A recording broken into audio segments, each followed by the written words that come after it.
नमस्कार, स्वागत है आप सभी का। आप देख रहे हैं हमारा खास कार्यक्रम कोरोना को हराना है। मैं हूं आपके साथ जया मिश्रा। कोरोना वायरस ने इन दिनों देश में कहर बरपा रखा है और ऐसे में न्यूज़ 24 मध्य प्रदेश छत्तीसगढ़ लोगों तक सही और सटीक जानकारी पहुंचाने की मुहिम में जुटा है ताकि लोगों की मदद हो सके। ऐसे में आज हमारे साथ रायपुर से जुड़ेंगी फिजियोथेरेपिस्ट और काउंसलर डॉक्टर नीतू वर्मा, जो आपके तमाम सवालों का जवाब देंगी। आप भी फोन कर सकते हैं, आप भी डॉक्टर से सवाल कर सकते हैं। डॉक्टर नीतू इस वक्त हमारे साथ मौजूद है। बहुत स्वागत है डॉक्टर नीतू वर्मा आपका न्यूज़ 24 मध्य प्रदेश छत्तीसगढ़ पर। धन्यवाद। डॉक्टर नीतू, सबसे पहले आपसे सवाल होगा, क्योंकि आप एक काउंसलर भी हैं, फिजियोथेरेपिस्ट भी हैं। ऐसे में मेरा सवाल पहला आपसे यही होगा कि जो लोग कोरोना से प्रभावित हो रहे हैं वो कोरोना के संक्रमण को शरीर पर तो झेल रहे हैं, लेकिन मानसिक रूप से भी वो बहुत डर जाते हैं। ऐसे में उन मरीजों को क्या करना चाहिए, क्या आप सलाह करेंगी?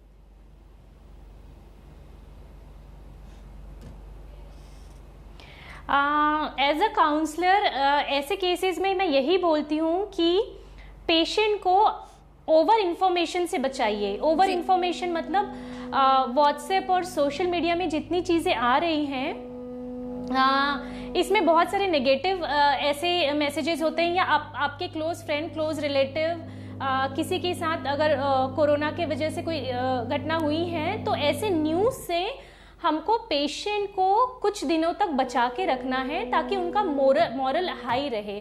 तो बस ओवर इंफॉर्मेशन से बचना है जी। और पूरा फोकस ड्यूरिंग कोविड उनको जो है अपनी हेल्थ पे रखना चाहिए जी। कोरोना की रफ्तार देश में कम हो रही है, ये अच्छी बात है, लेकिन हम अनलॉक की तरफ भी बढ़ते जा रहे हैं। और ऐसे में आज ही कई जगहों की तस्वीर हमने देखी जहां पर लोग बहुत ही बेपरवाह दिखाई दिए। तो इस तरीके का जो माइंडसेट है वो क्यों हो जाता है कि जैसे ही कोरोना की रफ्तार कम होती है लोग बेपरवाह हो जाते हैं? इसके पीछे क्या लॉजिक है? बहुत अच्छा क्वेश्चन है आपका।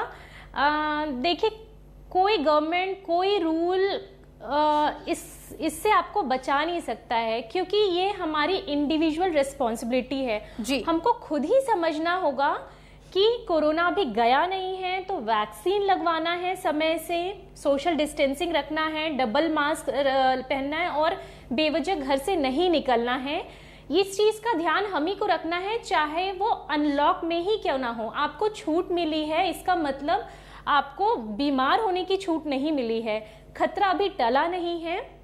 तो मैं सबको यही बोलूँगी कि इसको आप लॉक और लॉकडाउन और अनलॉकिंग से मत देखिए। अपना ध्यान हम ही को रखना है, चाहे इसमें कोई गवर्नमेंट आपका फास्ट रूल कोई बनाए नहीं बनाए जी। डॉक्टर नीतू, अब मैं आपका अनुभव जानना चाहूंगी। कोरोना काल में किस तरीके के केसेस आप लोगों के पास आते थे?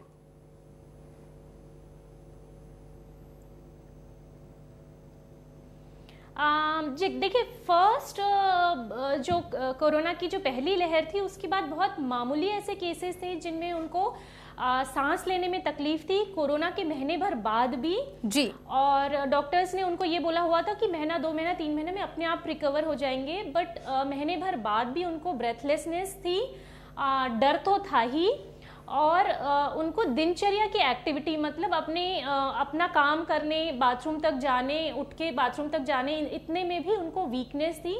जो पोस्ट कोविड फर्स्ट वेव था वो बिल्कुल अलग था। उस टाइम सिर्फ मसल वीकनेस और थोड़ा बहुत जॉइंट पेन और ब्रेथलेसनेस थी जी। जो हमारे हार्डली 15 डेज उस पर काम करने से वो पेशेंट कंप्लीटली रिकवर करते थे और अपने दिनचर्या में वापस लौट जाते थे। पर अगर आप दूसरी लहर की बात बोलें तो इसमें अभी इतने ज़्यादा सेकेंडरी कॉम्प्लिकेशंस हैं पोस्ट कोविड। हम अपने ओपीडी में पोस्ट कोविड फेस के पैरालिसिस, एक साइड के पैरालिसिस, मतलब आप नॉर्मल चीज़ें छोड़ दीजिए कि जॉइंट पेन है, मसल वीकनेस है, थकान है, थोड़े से चलने से सांस फूलना है, ये बहुत सामान्य सी पोस्ट कोविड सिम्टम्स रह गए हैं। अभी हम मेजर जो देखते हैं वो फेशियल पैरालिसिस है। ये बहुत मेजर आ रहा है अभी। ये होता है आपके जो आपके क्लॉटिंग्स हुए हैं कोरोना के कारण या स्टेरॉइड्स के हाई डोजेस के कारण, तो उनकी जो ब्लड थिनर चली है, अगर वो सही से वीन ऑफ नहीं हुआ है, ब्लड थिनर अगर सही डोज में नहीं दिया गया है, तो उनके जो ब्लड के क्लॉट्स हैं उसके कारण उनको पैरालिसिस, स्ट्रोक जैसे केसेस आ रहे हैं। तो ये बहुत कॉमन हम अभी सेकेंड वेव में देख रहे हैं। जी, फिजियोथेरेपिस्ट होने के नाते आप लोग इन मरीजों का कैसे इलाज करती हैं? क्या ट्रीटमेंट रहता है इन मरीजों के लिए?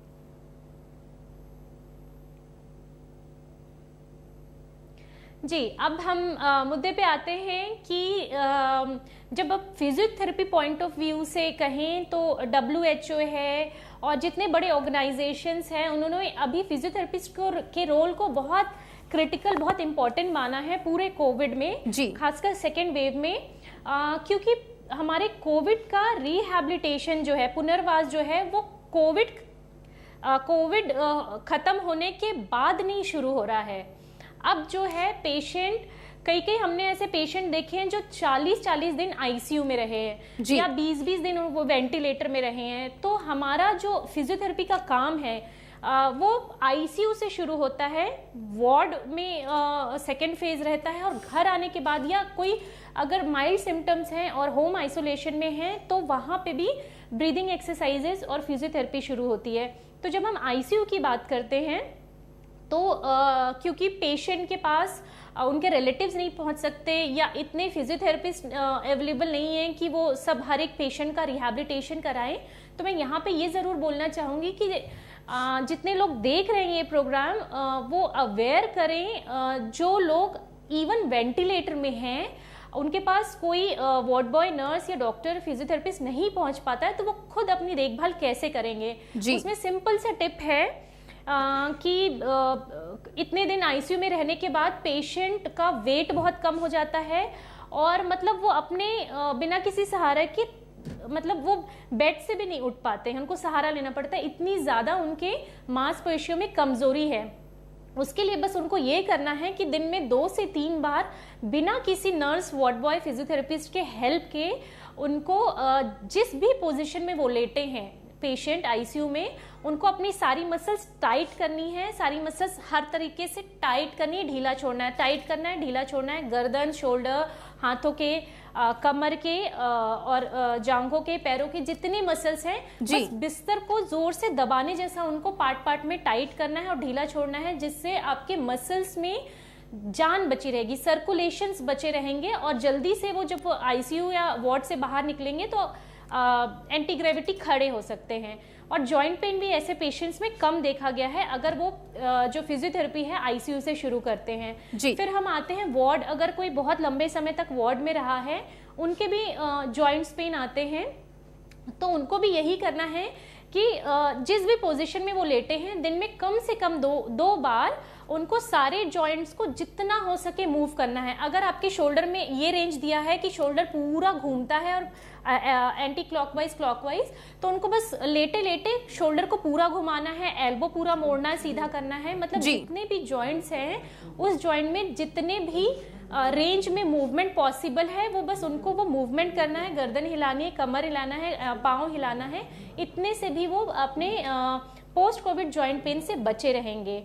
फिर हम आते हैं, ये हमने आईसीयू की बात की, वार्ड की बात की। अगर होम आइसोलेशन में है तो मैं बताना चाहूँगी कि आईसीयू से लेके पोस्ट कोविड पूरे ठीक होने तक ब्रीदिंग एक्सरसाइज आपने सुना होगा कि सबसे इम्पोर्टेंट रोल प्ले कर रहा है। बहुत सारे ऐसे मेडिसिन हैं जिनके भी साइड इफ़ेक्ट्स हैं, जैसे स्टेरॉइड का विड्रॉल अगर सही से नहीं हो रहा है तो ब्लैक फंगस है, उसके कारण मतलब शुगर हाई है तो आपको तरह तरह के फंगल इन्फेक्शंस हो रहे हैं। तो इस पूरे आईसीयू से पोस्ट कोविड तक हम फिजियोथेरेपी में ब्रीदिंग एक्सरसाइज सबसे इम्पॉर्टेंट है।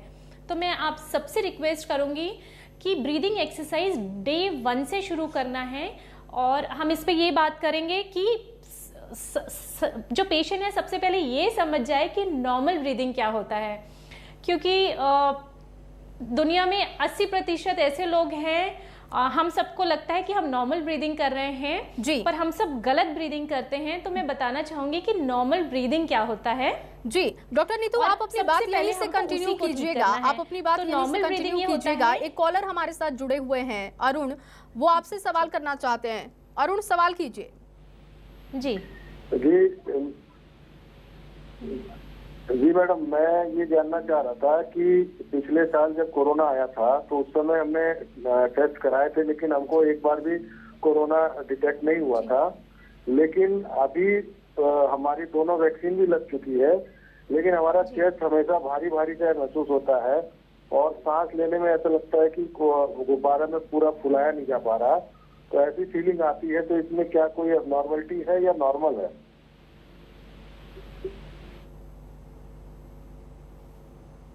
सर देखिए, अगर आपका टेस्ट निगेटिव आया है, दोनों डोज वैक्सीन लगवाने के बाद भी अगर आपको थोड़ा भी सिम्टम आता है और अगर आपका रिपोर्ट भी निगेटिव आया है, तो सिम्टोमेटिकली भी आपको मेडिकेशन शुरू करने पड़ेंगे और अपनी जांच बार बार कराते रहेंगे। तो आप किसी डॉक्टर से प्रॉपर प्रिस्क्राइब मेडिसिन लीजिए ऑन कॉल और मेडिकेशन शुरू कीजिए। और दूसरा मैं बताना चाहूँगी कि ब्रीदिंग एक्सरसाइज से आपके सिम्टम्स काफ़ी कम हो सकते हैं। तो पहले तो आप प्रॉपर जांच कराइए, जांच में कुछ नहीं भी आता है तो अगर सिम्टम्स स्टे करते हैं तो आप मेडिकेशंस पे आइए और उसके साथ साथ ब्रीदिंग एक्सरसाइजेस कीजिए। जी डॉक्टर नीतू, अब आप अपनी बात कंटिन्यू कीजिए। ब्रीथिंग को लेकर आप कुछ बता रही थी कि नॉर्मल ब्रीथिंग लोग जो सोचते हैं वो 80% ऐसे लोग हैं जो कि ब्रीथिंग सही तरीके से नहीं ले रहे हैं। तो आप अपनी बात को कंटिन्यू कीजिए। जी मेडिकल साइंस में इसको पैराडॉक्स ब्रीदिंग करते हैं। जो दुनिया में 80% पॉपुलेशन जो गलती करती है वो ये है कि वो हम चेस्ट से सांस लेते हैं। तो जब हम सांस लेते हैं तो हमारा चेस्ट फूलता है और ये गलत ब्रीदिंग है। ब्रीदिंग में एक्चुअली हमारा पेट फूलना चाहिए, क्योंकि पेट ही फूल के जगह बनाता है लंग्स के लिए कि वो लंग्स अच्छे से उसमें ऑक्सीजन भरे और वापस हम सांस छोड़ें। तो उसके लिए राइट ब्रीदिंग ये है कि जितना आप सांस लेंगे उस वक्त जितना आपका चेस्ट बाहर आएगा उससे ज़्यादा आपका पेट बाहर आएगा। तो आज से हमको, अगर आपको कोविड नहीं है तो भी नॉर्मल ब्रीदिंग की प्रैक्टिस कीजिए। चेस्ट से डबल 50% ज़्यादा आपका पेट फूलना चाहिए जब आप सांस लेते हैं। इसके बाद बहुत सारे ऐसे ब्रीदिंग एक्सरसाइजेज हैं जिसमें हमको लंग्स की कैपेसिटी मतलब वॉल्यूम बढ़ाने, जिससे आपको डायरेक्टली तुरंत विद इन 5 मिनट्स SpO2 बढ़ता हुआ दिखेगा। अगर आपका SpO2 90 से कम है, मैंने ऐसे पेशेंट्स देखे हैं जिसमें 60 तक भी जो पेशेंट्स हैं वो 5 मिनट ब्रीदिंग एक्सरसाइज करके उनका 80 प्लस आ जाता है, 85 प्लस भी गया है, ऐसे पेशेंट्स हैं। तो आपको आप जिस भी स्टेज में हैं, आईसीयू या अपने वार्ड में या होम आइसोलेशन में, आपको 2 चीजें बेसिक समझनी है कि चेस्ट को बहुत फुलाने में पूरा ध्यान देना है जी, और उतना ही आपको एम्फेसाइज करना है कि आप चेस्ट पूरा खाली करें। तो इसके 2 एक्सरसाइजेज हैं, इसके बहुत वेरिएशन हैं, पर हम बेसिक समझते हैं जी कि जब आप ब्रीदिंग करेंगे तो इसमें आपका पेट फूले पूरा और चेस्ट के हर एक कोने में हवा भरना चाहिए। तो हम ब्रीदिंग करेंगे, इनहेल करेंगे जिसमें कंधा ज्यादा उचकाएंगे नहीं, इसमें पेट ज्यादा फूलेगा। दूसरा है आपका लंग्स साइड से भी फूलना चाहिए। तो आपकी जो चेस्ट वॉल है ये साइड से इस ऐसे फूलेंगे जब आप सांस लेंगे जी। और हम जो गलती करते हैं वो ये है, तो लंग्स के नीचे की तरफ हवा ही नहीं पहुंच पाती है। ये तो सांस लेने का तरीका हुआ। सांस छोड़ने में जो हमको करना है वो ये है कि जितने देर हम सांस लेते हैं, सपोज हम 3 सेकेंड 5 सेकेंड अगर हमने सांस ली, तो सांस छोड़ने में उससे डबल टाइम लगना चाहिए। तो उसमें ऐसा है कि आपने सांस लिया,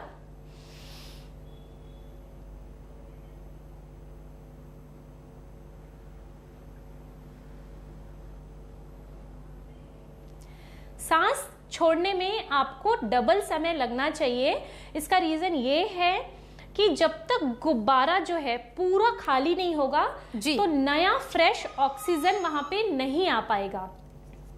तो हमको ध्यान देना है कि पुराना बचा हुआ वेस्ट एयर वहां से जितना हो सके हम लंग से बाहर करें, तो हम जगह बना देंगे नए फ्रेश एयर को आने के लिए। तो ये बेसिक 2 एक्सरसाइज भी करेंगे तो आपके SpO2 में चेंजेस दिखेंगे। अगर कोई पेशेंट इतना भी कर लेता है तो उसके बाद हम ध्यान देंगे 3rd स्टेज में कि जब हमने सांस लिया तो जितना हो सके उसको होल्ड कीजिए।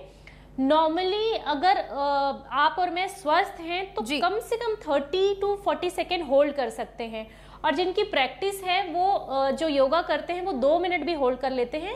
पर आप अभी सेकंड्स में ध्यान नहीं दीजिए, सिर्फ सांस लीजिए, उसको कुछ सेकेंड होल्ड कीजिए और मुंह से धीरे धीरे धीरे धीरे पूरा बाहर निकालिए। ये 3 भी एक्सरसाइज करेंगे तो आपके SpO2 में चेंजेस देखने लगेंगे। जी डॉक्टर नीतू, अब सवाल उन लोगों को लेकर मैं करूंगी, क्योंकि हमने मरीजों के बारे में जान लिया कि कैसे फिजियोथेरेपिस्ट के जरिए उन्हें ट्रीटमेंट दी जाती है, लेकिन इस वक्त में ज़्यादातर लोग घर से काम कर रहे हैं, तनाव की स्थिति है, हाथ पैर में सर्वाइकल उनको पेन है, हाथ पैर में दर्द है, सर्वाइकल का पेन है, बहुत सारी दिक्कतें, एसिडिटी की प्रॉब्लम, तमाम ये दिक्कतें जो आ रही हैं, इसको लेकर अब मैं आपसे सवाल करूंगी कि इस दिक्कत को ख़त्म करने के लिए लोग कैसे घर में काम करें, क्या क्या वो एक्सरसाइज कर सकते हैं, खाना वो क्या खाएं?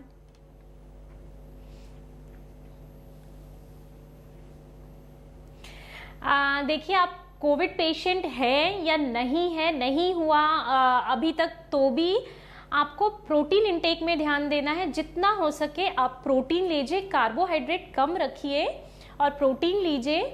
और दूसरा एक्टिविटी, जो लोग लॉकडाउन में घर के अंदर हैं उनके साथ बहुत मेजर जो चेंजेस देखने को मिल रहे हैं वो ये है कि घर के अंदर उनके कोई एक्टिविटीज नहीं रह गए हैं, और समय इतना है तो वो अपना पूरा समय स्क्रीन को देते हैं, चाहे वो टीवी हो, लैपटॉप हो या मोबाइल हो। तो सबसे बड़ी अभी जो समस्या आ रही है वो आपके स्क्रीन टाइम के कारण आ रही है। जो हम अपने रोज पेशेंट्स देख रहे हैं उनमें सामान्य सी बात है कि पेशेंट 7 से 10 घंटा, मिनिमम 7 से 10 घंटा 24 घंटे में से वो स्क्रीन पे हैं, जी मोबाइल पे हैं। तो मैं सबसे रिक्वेस्ट करूंगी कि अपना स्क्रीन टाइम कम कीजिए है। और अगर स्क्रीन टाइम आपको करना ही, जैसे वर्क फ्रॉम होम है या आप आइसोलेशन में ही हैं, कोई और दूसरा काम नहीं है, रेस्ट कर रहे हैं, पोस्ट कोविड वीकनेस हैं, घर पे हैं, तो स्क्रीन टाइम कम कीजिए। और दूसरा, जितने समय भी आप अगर स्क्रीन में देख भी रहे हैं तो अपने पोस्चर का ध्यान रखेंगे। एक वहाँ पे अपने घर में वर्क स्टेशन डेवलप कीजिए। वर्क स्टेशन मतलब हम बिस्तर पे भी लैपटॉप में काम कर लेते हैं, सोफा में पैर चढ़ा के लैपटॉप में काम कर लेते हैं या मोबाइल में लगे हैं। ये सब लाइफस्टाइल डिसऑर्डर्स की तरफ जा रहे हैं। हमको cervical pain, shoulder pain, back एक, ऐसे बहुत इश्यूज आ रहे हैं सिर्फ लॉकडाउन में घर के अंदर रहने के कारण। तो उसके लिए बस ये करना है, अपने मसल्स को वार्म अप कीजिए, कम से कम 20 मिनट घर के अंदर वॉक कीजिए, प्राणायाम कीजिए, और अपने हर एक मसल्स को मतलब सेडेंट्री नहीं होने दीजिए, उसके अंदर सर्कुलेशन बनाए रखिए। तो कोई भी टाइप की एक्टिविटी जिसमें आपका थोड़ा थोड़ा सांस फूले और मसल्स वार्म अप हो, बहुत वेट लिफ्टिंग की जरूरत नहीं है जी। तो 20 मिनट्स आप कोई भी एक्टिविटी कर सकते हैं। और अगर मैंने स्क्रीन टाइम की बात की है तो मैं बोलना चाहूंगी कि वर्क स्टेशन बनाइए, बेड पे या सोफा में आप घंटों काम नहीं कीजिए। टेबल रखिए जिसकी हाइट कम से कम आपके चेस्ट के लोअर रिब्स तक जाए, जिसकी हाइट अच्छी हो, बहुत ज़्यादा नहीं, बहुत लो भी नहीं। और चेयर प्रॉपर रखिए, चेयर की हाइट बहुत नीचे नहीं होनी चाहिए या बहुत ऊंची नहीं होनी चाहिए कि आपको झुक के लैपटॉप में काम करना पड़े। तो एक ऑप्टिमल हाइट की एक टेबल रखिए। बच्चों को भी आप सिखा सकते हैं कि जब भी उनको पढ़ना है या मोबाइल देखना है, इवन गेम खेलना है, तो वो टेबल पे बैठे और दोनों हैंड रेस्ट जो है पीछे की तरफ रेस्ट हो जाए, उनको झुक के मोबाइल में गेम खेलने, क्लास करने या लैपटॉप पे काम करने की जरूरत नहीं है। वो पूरा स्ट्रेट बैठे, कंधे नहीं उचकाएं, गर्दन पीछे की तरफ रखें, गर्दन को आगे की तरफ, स्क्रीन की तरफ नहीं लेके जाएं। आप पोस्चर अपना सीधा रखें, हैंड रेस्ट रखें, बैक में रेस्ट रखें और मोबाइल या स्क्रीन की हाइट बढ़ा लें ताकि आप स्क्रीन अपने सामने देख पाए, ना कि स्क्रीन को देखने के लिए आपको झुकना पड़े जी। तो आप अपने सराउंडिंग को मॉडिफाई कीजिए, ना कि अपने पोस्चर को मॉडिफाई कीजिए। तो इससे आप बैक पेन और नेक पेन से बचे रहेंगे। एक दर्शक हमारे साथ जुड़े हैं, चंद्रकांत, अपना सवाल कीजिए डॉक्टर से। मेरे एक एक्सीडेंट में मेरे हाथ में फ्रैक्चर हुआ था, मेरी बोन जो थी वो डिसलोकेट हो गई थी। उसके बाद मेरी बोन जो अभी तक वो मतलब अलाइनमेंट में नहीं आई है अभी तक। उसमें पेन होता है मैम रात में या ठंड जब होती है।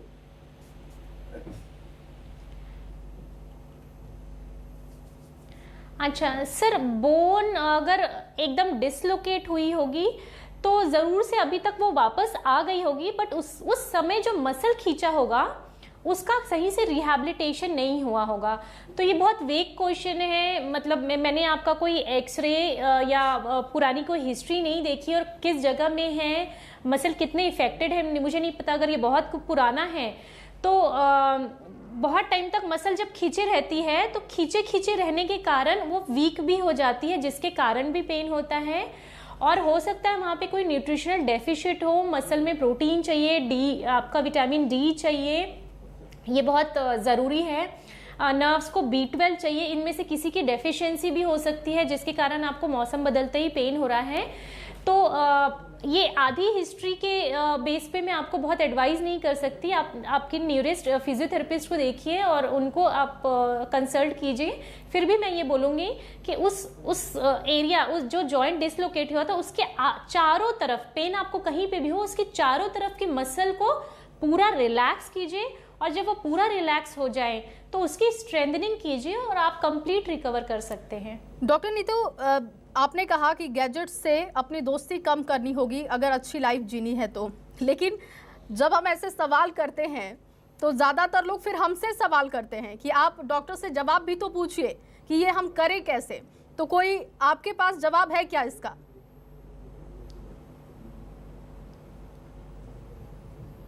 किस चीज का जवाब पूछ रहे हैं?